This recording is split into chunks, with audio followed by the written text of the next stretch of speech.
Joe has a book out, and if you've seen Joe on TV, you know he has a very lovely way with words. I think you're a very clever writer and a clever performer. And so, explain the book. What you've done in the book. It's similar to your stage work, similar to your TV work, but somewhat different. Yeah. Well, it's a self-help book that won't help you. It's a self-help book, basically.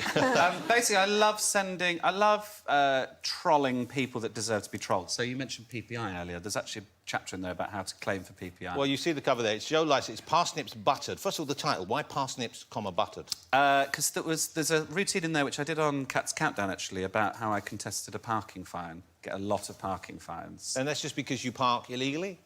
Yeah. But you contest them, and I admire. That's the spirit. Yeah, I love doing it. Currently, you know, in your phone, like, you've got, like, reminders. Yeah. One of my reminders at the minute is just fuck up Leeds Council. Well, what are your favourite ones of the exchanges you've had with... And it seems to be mainly bureaucracy, but sometimes it's individuals as well who've written to you. Yeah, there's the Sun newspaper. I've tried to sell stories to them that haven't happened. So you've thought... OK, so tell me about one of the stories you've tried to place in the Sun. One I got quite close with, which is in the book, which is... tried to tell them that Matt Baker was kicking a pigeon. Matt Baker, who presents the one... Matt Baker from the one show. No man you would think of as having any anger in his heart towards any animal, let alone a pigeon. You think so? I feel like he's a psychopath. Wow.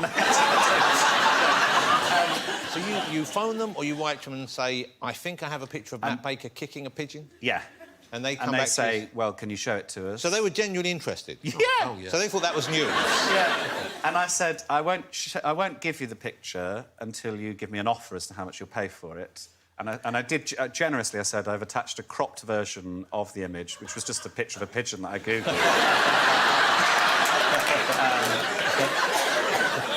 And then it sort of spiralled from there, basically. But they didn't buy the image. So because you didn't have his foot in contact with the pigeon... Well, it doesn't exist, Jonathan. Ah, I see. OK, so, now...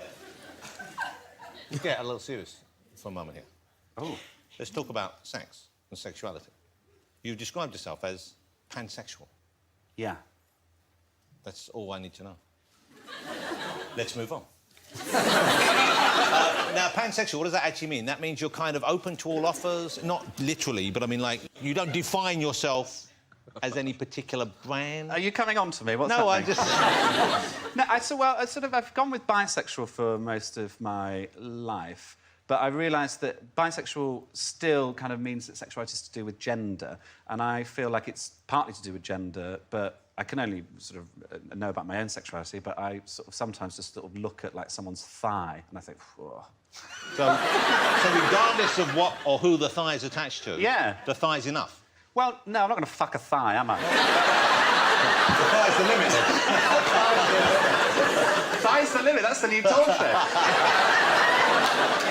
You know, in Northern Ireland, a pan is a sliced loaf. So the idea of pansexual is entirely different in Northern Ireland. That really is a lonely night. Well, I stick Toblerones up my arse, so... Yeah. We've got lots to learn, haven't we? You're either going to get so many free Toblerones after this or be banned from ever buying one again.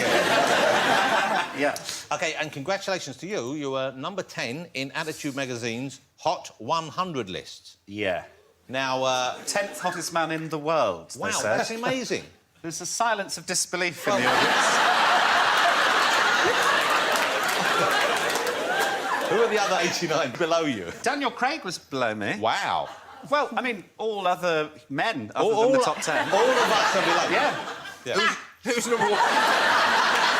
Basically, whatever. After you do this vote every year, and you can vote for, the hottest man in the world and whatever. And I thought, well, I thought it'd be funny to canvas for votes for myself. So you canvass for votes? Yeah. I rigged the election, really. We have a picture here. I think was this a picture you sent them, or is this just a picture that reflects your hotness? Here we have you on a hammock. There it is.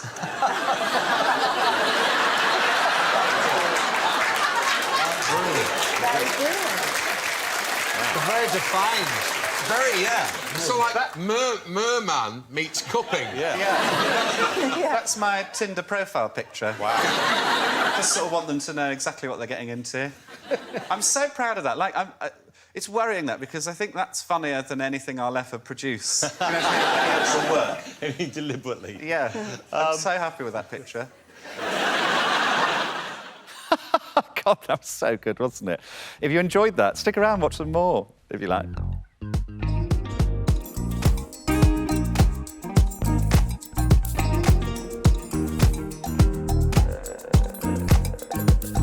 Like and subscribe, please.